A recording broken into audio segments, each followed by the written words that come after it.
अगर पाकिस्तानी नैरेटिव की बात करें तो क्या यह मुमकिन है कि भारतीय खुफिया एजेंसी रॉ पाकिस्तान में घुसकर ऑपरेशन कर रही है? क्या रॉ के ऑपरेटिव इन टारगेट किलिंग को अंजाम दे रहे हैं या फिर रॉ के इशारे पर लोकल शूटर्स ये ऑपरेशन कर रहे हैं?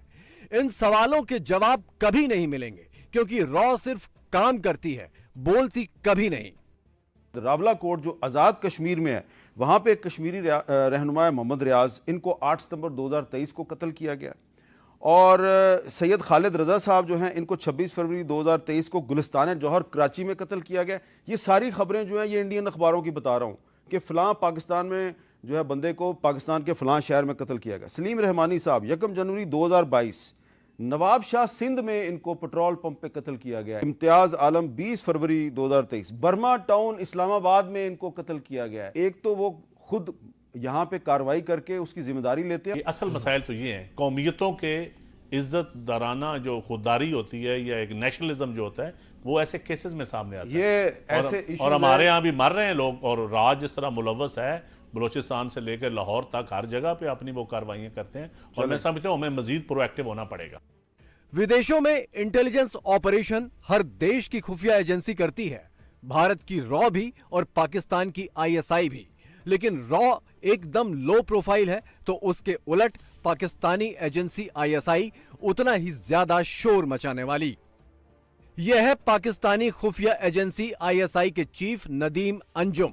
ये दुनिया के पहले ऐसे इंटेलिजेंस चीफ हैं जिन्होंने पद पर रहते हुए सामने आकर प्रेस कॉन्फ्रेंस की, वो भी अपने देश के पूर्व प्रधानमंत्री इमरान खान के खिलाफ।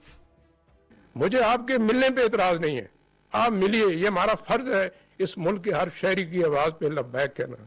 लेकिन ये ना करें कि आप रात की खामोशी में बंद दरवाजों के पीछे हमें मिलें, अपनी आईनी गैर आईनी ख्वाहिशात का इजहार करें, वो भी आपका हक है। लेकिन ये नहीं हो सकता कि दिन की रोशनी में उसी बंदे को आप गद्दार कहें।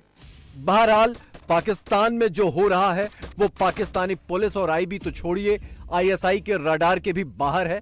इसीलिए बिना किसी सबूत, बिना किसी गवाह के पाकिस्तान सीधे सीधे इन हत्याओं का इल्जाम भारत पर मढ़ रहा है। 11 अक्टूबर को सियालकोट में मारे गए आतंकी शाहिद लतीफ के केस में भी यही हुआ। अननोन गनमैन आए हैं अंदर, उन्होंने फायरिंग की है। इसको हम टारगेट किलिंग भी कह सकते हैं और टेररिज्म तो डेफिनेटली इसको हम ट्रीट कर रहे हैं। इसमें शाहिद साहब की और साथ हाशिम साहब थे, उनकी इंतकाल हो गया और तीसरे जो मजरूब हैं उनके इलाज जारी है, अब्दुल अहद साहब की। शाहिद साहब को सिक्योरिटी थ्रेट भी था, उसके मुताबिक वो अपनी पोजीशन रखते थे और चीज़ों को जो है उसके मुताबिक देख रहे हैं। तमाम इदारे इस वक्त साथ यहाँ पे इसकी तफ्तीश कर रहे हैं। इस मामले में पाकिस्तान ने 3 शूटरों को पकड़ा है। तीनों शूटर पाकिस्तानी नागरिक हैं। इन्हें पाकिस्तान के सियालकोट, लाहौर और कसूर से पकड़ा गया। इनमें से किसी का कोई भारतीय कनेक्शन नहीं है। इसके बावजूद पाकिस्तान की पंजाब पुलिस ने आतंकी शाहिद लतीफ की हत्या का ठीकरा भारत के सर फोड़ दिया। पाकिस्तानी पंजाब के आईजी उस्मान अनवर के मुताबिक हत्या की साजिश विदेश में रची गई। दुश्मन खुफिया एजेंसी ने एक शख्स को पाकिस्तान भेजा था।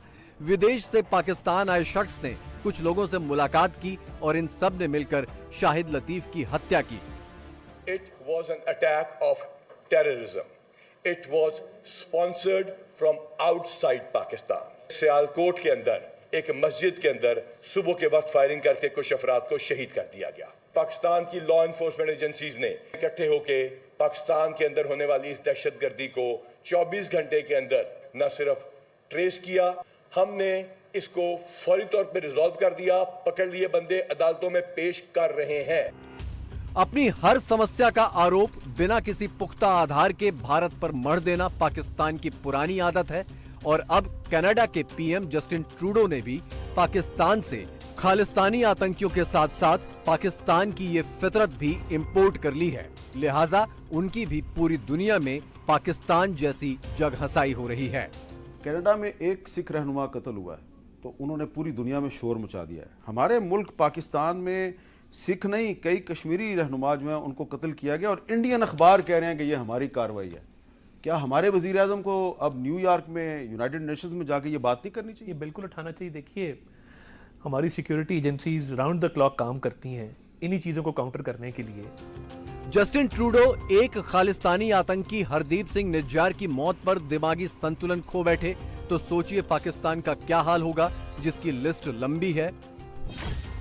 मार्च 2022 में कराची में आतंकी जहूर मिस्त्री मारा गया। इसी साल 8 सितंबर को पीओके में लश्कर आतंकी अबू कश्मीरी मारा गया। 29 सितंबर को कराची में आतंकी मुफ्ती कैसर फारूक मारा गया। 11 अक्टूबर को सियालकोट में आतंकी शाहिद लतीफ मारा गया और अब 20 अक्टूबर को उत्तरी वजीरिस्तान में आतंकी मलिक दाऊद मारा गया। इन पांचों को किसने मारा, किसके कहने पर मारा, पाकिस्तान अभी तक हवा में तीर चला रहा है।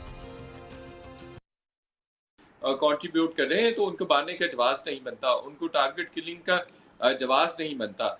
लेकिन सिर्फ चूंकि उनका ताल्लुक जहादी तंजीमों के साथ माजी में 90s में रहा है और अभी वो फलाही सरगर्मियों में इन्वॉल्व थे तो इसलिए उनको असैसिनेट कर। इनके एक भाई को पहले भी लाहौर में 2018 में टारगेट किलिंग के जरिए मारा गया था। तो जो ऑपरेट करने की बात है, जैसे सैयद खालिद रजा हैं जिनको कराची में टारगेट किया गया, उस केस में आप देखिए कि जो सिंधु देश तंजीम है, जो सिंध की जो अलहदगी पसंद तंजीम है, उनकी जानिब से ये क्लेम किया गया था कि हमने इनको असैसिनेट किया है। शुरुआत हुई पाकिस्तान में पल रहे आतंकियों के गुर्गों से और अब बात पहुंच चुकी है इन्हीं आतंकियों के खासम खासों तक, चाहे जहूर मिस्त्री हो या अबू कासिम या शाहिद लतीफ या कैसर फारूक। हाल फिलहाल में मारे गए ये सारे आतंकी हाफिज सईद, मसूद अजहर, सैयद सलाउद्दीन जैसे आतंकी आकाओं के खासम खास रहे हैं।